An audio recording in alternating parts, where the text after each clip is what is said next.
আসসালামু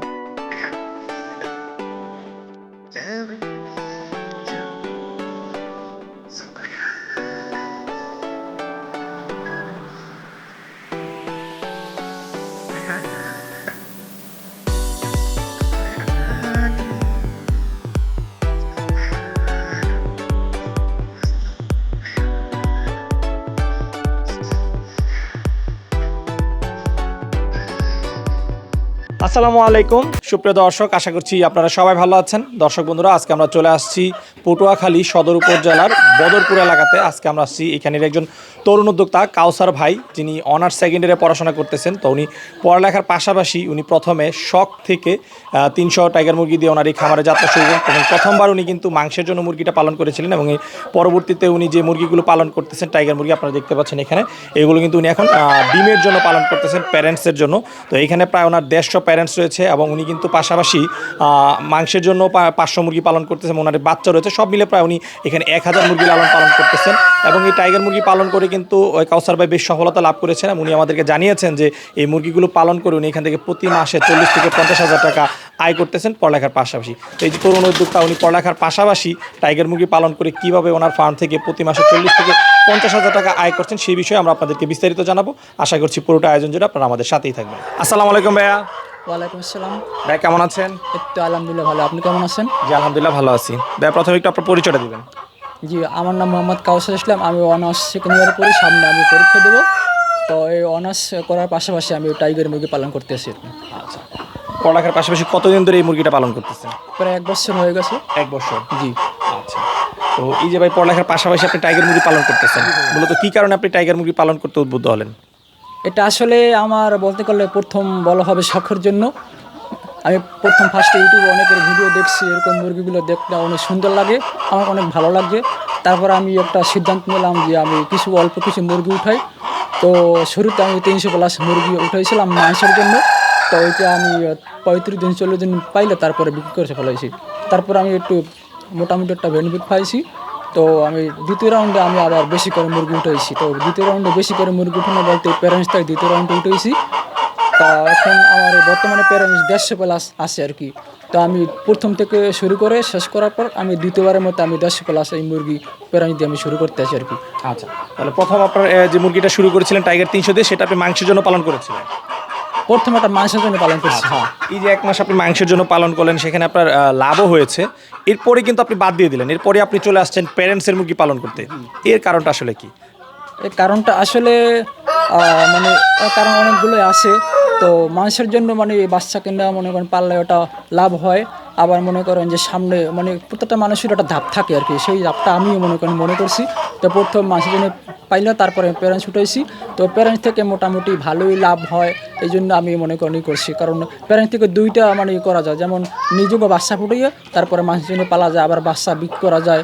আবার এই বাচ্চা মনে করেন যারা কিনবে তারা অনেক লাভবান হবে কিছুর জন্য।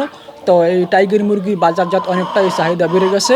তারপরে টাইগার মুরগি মানে রোগ প্রতিরোধ ক্ষমতা অনেকটাই বেশি, যা মনে করেন ফার্মি তারপরে দেশি অন্যরকম মুরগিতে নাই। কারণ অন্য সব মুরগিতে তেমন একটা টাইম মতো ভ্যাকসিন দেওয়া হয় না আর কি, শখের বসে পাললে দেওয়া হয় না। আর এটা আমি যে টাইগার মুরগি পালন করি শুধু শখের বসে বললে হবে না, প্রথম শুরুতে শখের বসে ভাবছি, তারপরে দেখা যায় যে আমার লাভবান ঠিক মতো হইতেছে। তাই আমি বড়সড় করা মানে একটা বিজনেসের জগতে একটা পড়ছে আর কি। তো আমি এইটা দিয়ে আমার নিজের একটা মানে একটা শখের একটা করছি আর কি। তা এই টাইগার মুরগি মূলত এমন একটা মুরগি মানে ওইটা তাড়াতাড়ি ওয়েট বাড়ে যায় আর কি, 35 বা 40 দিন 1 কেজি ওয়েট হয়ে যায়, তারপরে বিক্রি করে ফেলায় আর কি। তো এখানে কতগুলো মুরগি রয়েছে? এখানে মুরগি আছে প্রায় 150+। 150 প্যারেন্টস। জি। এগুলোর বয়স কতদিন? বয়স 7 মাস রানিং চলে আর কি। 7 মাস রানিং চলতেছে? জি। আচ্ছা, ডিম পাচ্ছেন আজকে কতদিন ধরে? 4 মাস 5 দিন থেকে ডিম পাড়া শুরু 4 করছে। মাস 5 দিন থেকে। হ্যাঁ, ফুললি ডিমে চলে আসছে কতদিন বয়সে? প্রতিদিন ডিম চলে আসে সর্বনিম্ন 70%, মানে 70% মানে 70 এরকম, আর সর্বোচ্চ 80, 85, 90 এরকম ডিম পারে। মানে ডিম ওঠানো করে আর কি। কোন সময় ওই যখন বেশি গরম পড়ে ওই সময় কিন্তু ডিমের প্রোডাকশনটা খুব কম হয় আর কি, বেশি গরমের কারণে। আর মিডিয়াম ঠান্ডা থাকলে ওষুধ মেরে দিলে তারপর আর ডিম ঠিক মতো মনে করেন 80, 85, 90 এরকম ধারাবাহিকভাবে ওরা পাক থাকে আর কি। কাউসার ভাই, আপনি যে ডিমগুলো পাচ্ছেন সেগুলো এখন কি বাচ্চা উৎপাদন করতেছেন? জি, এই ডিমগুলো বাচ্চা আমি বিক্রি করতে আসি প্রতিদিন করে আর কি। কাউসার ভাই, আপনি যে এবারই প্রথম প্যারেন্টস করেছেন, মাত্র 7 মাস হলো মুরগিগুলোর বয়স, আপনি নতুন উদ্যোক্তা হিসেবে কি কি সমস্যার সম্মুখীন হচ্ছেন এই মুরগিগুলো পালন করতে গিয়ে? আসলে যে কোনো একটা কাজের শুরুতে একটা সমস্যা থাকতেই পারে। তো আমার এখন যে আমি টাইগার মুরগি পালতে আসি প্যারেন্টস হিসেবে, এখন কোনো প্রকার সমস্যা দেখি না। যদি আমি সমস্যা দেখছি, আমি প্রথম অবস্থা তখন 300 বেলা মানুষের জন্য পালছি, ওই সময় মানে ভ্যাকসিনগুলো মানে আমি যার কাছ থেকে বাঁচতে আনছি উনি ভ্যাকসিনগুলোর নাম বলছে, তারপরে ওষুধের নাম বলছে।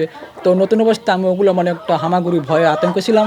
তা আমি 1 মাস 1.5 মাস এরকম মানে পালার পরে আমি সব কিছু বুঝে গেছি। এখন বর্তমানে যে আমি এই টাইগার মুরগি প্যারেন্টস আমি রেডি করতে আসি, পালতে আসি, এখানে আমার কোনো প্রকার সমস্যার সম্মুখীন হইতেছে না আর কি। আপনি মুরগি সব ভ্যাকসিন করতে পারেন? জি, আমি সবগুলো করছি আর কি, আমি করতে পারি আর কি। আচ্ছা আচ্ছা, ঠিক আছে। এই যে মুরগির যে সমস্ত ভ্যাকসিন করা প্রয়োজন বা খাবার কোন টাইমে দেওয়া প্রয়োজন বা ডিম পাড়া অবস্থায় কি খাবার দিতে হবে বা আরও বিভিন্ন ভিটামিন দিতে হয়, এই বিষয়গুলো আপনি জানলেন বা শিখলেন কোথা থেকে? এটা আসলে মানে অনেকে কোর্স করে, আমিও মানে এরকম অনলাইনে তারপরে অফলাইনে কোর্স করছি। পাশাপাশি ব্যবহারিক জগতে আমি যার কাছ থেকে মুরগি নিছি মানে ওইটা কোর্স মিলেইছি, সব কিছু ঠিক আছে। তাই একটা মনে একটা ভালো লাগছে, আমার শিক্ষা ভালো হয়েছে, তারপর ওই মতোই আমি এই পর্যন্ত আসছি আর কি। হ্যাঁ, আচ্ছা, এখানে দেখতে পাচ্ছি আমরা মুরগিগুলোকে খাবার দেওয়া রয়েছে এবং মুরগিগুলো খাবার খাচ্ছে। সবসময় কি আপনারা এরকম খাবার দিয়ে রাখেন না নির্দিষ্ট সময় খাবার দেন? না, ওটা সবসময় খাবার দেওয়া থাকে না, কারণ এই প্যারেন্টস মুরগি মানে সবসময় খাবার ওরা খাইলে ওরটা বাইরে যায়, তারপরে দেখা যায় মানে বেশ থেকে ঝুঁকি পারে। তো আমি 3 বেলা আদার দিই, গরমের বেলা 2 বেলা, আর মানে এখন যে তাপমাত্রাটা আসে এই তাপমাত্রায় 3 বেলা আদার দিই, সকালে, তারপরে দুপুরে, রাত্রে। মানে ওদের মানে পর্যাপ্ত পরিমাণ আদার দিতে, মানে একটা মুরগির পিছনে 120 গ্রাম আদার লাগবে আর কি। 120 গ্রামের উপরে মানে একটু বেশি দিলে একটু সমস্যা, আবার কম দিলেও সমস্যা, কারণ ওয়েটটা মানে ঠিকঠাক মতো বয়স অনুযায়ী রাখতে হবে আর কি। আচ্ছা, এখানে কি খাবার দিচ্ছেন আপনি? Layer on. লেয়ার খাবার কি শুধু লেয়ার ওয়ানে দিচ্ছেন না পাশাপাশি অনেকে দেখে যায় সবুজ ঘাস দেয়, এরকম কিছু দিচ্ছেন আপনি? এটা মূলত মানে শুধু লেয়ার অনটা একটু বেশি দিই, পাশাপাশি মাঝে মাঝে ঘাস দিই, কারণ ওগুলো মানে দেখা যায় ক্যালসিয়ামের ঘাটতি একটু থাকে, এই জন্য একটু ঘাস দিই। আবার ডিমের খোসা এইটাও দিই, মানে যাতে ক্যালসিয়াম বাড়ে, ওটা মানে টুকটাক মাঝে মাঝে দিই। কিন্তু ওদের ক্যালসিয়াম মানে পূরণ করার জন্য ওদের ক্যালসিয়াম ওষুধ আছে, ওইটা ব্যবহার করি। তারপরে জিঙ্ক আছে, তারপরে সেলি আছে, তারপরে মানে ভিটামিন A3 আছে, তারপর লিভার আছে, তারপরে হোমিওপ্যাথি আছে। এই সমস্ত ওষুধগুলো মানে ধারাবাহিকভাবে মানে মেনটেন করতে পারলে ওরা মানে ঠিকমতো আদার পানি খায়, তারপরে ডিমগুলো মানে ঠিকমতো দেওয়া শুরু করে। আর মনে করেন যে ওষুধ হইলে তারপরে আমরা ওই অ্যান্টিবায়োটিক মারিয়ে দিই, সাথে সাথে ঠিক হয়ে যায় আর কি। আচ্ছা আচ্ছা, খাবারটা কি ভাই আপনি নিজে দেখাশোনা করতেছেন সম্পূর্ণ? এটা আমি বলতে গেলে আমি শুধু একা না, আমার ভাইজি আছে আমার সাথে, ওই দেখাশোনা করে। যখন দেখা যায় একটু আমার ওই মানে লেখাপড়া একটু যখন পরীক্ষা থাকে ওই সময় আমার সাথে আমার ভাইজি হেল্প করে আর কি। আচ্ছা আচ্ছা, জি। এই যে আপনার মুরগি লালন পালন করতেছেন, হ্যাঁ, আপনার সামগ্রিকভাবে খরচ কেমন যাচ্ছে? খরচটা আসলে মানে আবহাওয়ার মতো, আবহাওয়া মাঝে মাঝে চেঞ্জ আবারই হয়। এই খরচটা এখন মনে করেন যে মানে প্যারেন্টসের জন্য মান্থলি 40 থেকে 45 হাজার টাকা যায়, মানে ওষুধ, তারপরে ভ্যাকসিন, তারপরে খাবার সহ যায়।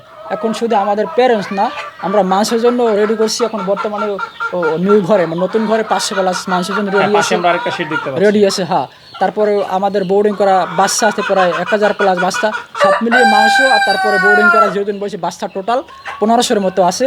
আর এখানে প্যারেন্টস আছে প্রায় 150 প্লাস। তো সব মিলিয়ে মনে করেন খরচটা মনে করেন 80 থেকে 90 হাজার টাকা এরকম যায় আর কি, সব মিলিয়ে। জি, আসলে আমরা এখানে 2টা শেড দেখতে পাচ্ছি, বড় বড় শেড। এই 2টা শেড নির্মাণ খরচ এবং মুরগি টুরগি সব কিছু মিলিয়ে আপনার কত লাখ টাকা বিনিয়োগ করা আছে বর্তমানে? 10 লাখ টাকার মতো খরচ হয়েছে। 8 থেকে 10 লাখ। জি, আচ্ছা। তাহলে আপনার এখন আয় হচ্ছে মাংসের মুরগি বিক্রি করে, প্লাস আপনি যেই বাচ্চা উৎপাদন করতেছেন সেইগুলো থেকে। সব কিছু মিলিয়ে আপনার প্রতি মাসে কি হিসাব করা হচ্ছে কেমন লাভ হচ্ছে বা লস হচ্ছে? এটা মনে করেন যে আমার লসের সম্মুখীনটা খুব কম আর কি, কারণ এটা রোগ প্রতিরোধ ক্ষমতা বেশি। তো লাভের ক্ষেত্রে বলা যায় মানে 50 থেকে 60 হাজার টাকা এরকম আসে আর কি গড়ে মাসে আর কি। 50-60 হাজার। জি, যেহেতু আমরা নতুন করে শুরু করছি, সামনে যদি মানে আরও মানে পাই তাহলে আরও আলাদার মতে আরও সামনে বাড়াবো আর কি এরকম। আচ্ছা, তাহলে তো ভাই খুবই ভালো। এই যে মাত্র অনার্স সেকেন্ড ইয়ারে পড়াশোনা করতেছেন, পড়াশোনা শেষ করে যখন আপনি চাকরি খুঁজতেন, একটা চাকরির বাজারে গিয়েও কিন্তু 50-60 হাজার টাকা চাকরি পাওয়াটা বর্তমান বাজারে অনেক কঠিন একটি বিষয়। তো সেই ক্ষেত্রে আপনি পড়াশোনার পাশাপাশি এখন 50-60 হাজার টাকা আয় করতেছেন, এবং এটাকে যদি আপনি আরও ভালো পর্যায়ে নিয়ে যেতে পারেন সেখানে কিন্তু আরও ভালো লাভ করা তাহলে সম্ভব। জি, অবশ্যই, এটা অবশ্যই। হ্যাঁ, আচ্ছা, তাহলে ভবিষ্যৎ কী পরিকল্পনা, পড়ালেখা শেষ করে কি আপনি কী করতে চাচ্ছেন মূলত? এটা মূলত ফিউচারের কথা, ফিউচার তারপর আমি বলি, কারণ ওটা একটা মানুষই প্রত্যেকটা স্বপ্ন থাকে মানে আগে থেকে প্ল্যান করে। তো আমি এখন যেহেতু অনার্স করতে আসি, আমার অনার্স শেষ করার পর আমি পাশাপাশি মানে যেহেতু আমার সার্টিফিকেট বয়স থাকবে, সবাই লেখাপড়া করতে চাকরি অবশ্যই পরীক্ষা দেবে আর কি, আমিও চেষ্টা করলাম।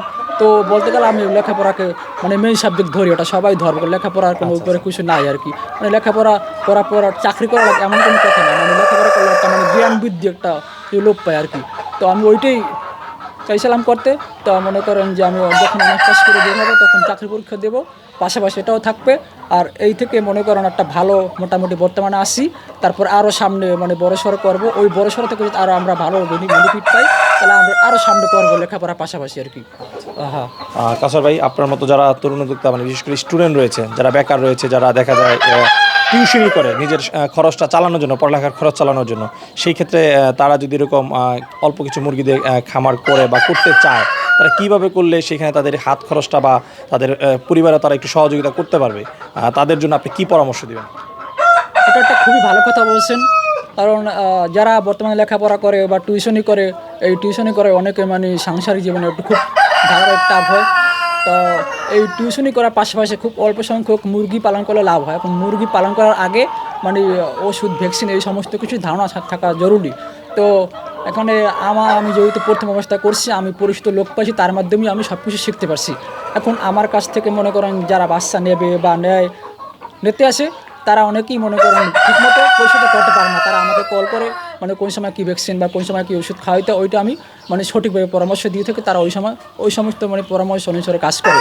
তো দেখা যায় মনে করেন যে কোর্স করা এখন বর্তমান লাগে না, কারণ একজন মানে যে খামারি সে আগে থেকে কোর্স করে, সে অভিজ্ঞতা থাকে। তো মানে কোর্স করা থেকে বাস্তব যে অভিজ্ঞতা, ব্যবহারিক জীবন, এইটাই কিন্তু মানে সবচেয়ে বেশি গুরুত্বপূর্ণ। তা মনে করেন যে একজন বাচ্চা নিয়ে মানে 0 দিন বয়স থেকে মানে মাংসের জন্য পারলে অর্থাৎ 40 দিন পর্যন্ত মনে করেন যত ভ্যাকসিন যত ওষুধগুলো লাগে সমস্ত মানে কলাকৌশল আমি নিজেই মনে করেন আমি বলে দিই আর কি। জি, আচ্ছা কাউসার ভাই, আপনার সাথে কথা বলে খুবই ভালো লাগলো। আপনার ভবিষ্যৎ সফলতা কামনা করে বিদায় নিচ্ছি, ভালো থাকবেন। জি, আসসালামু আলাইকুম। ওয়ালাইকুম আসসালাম।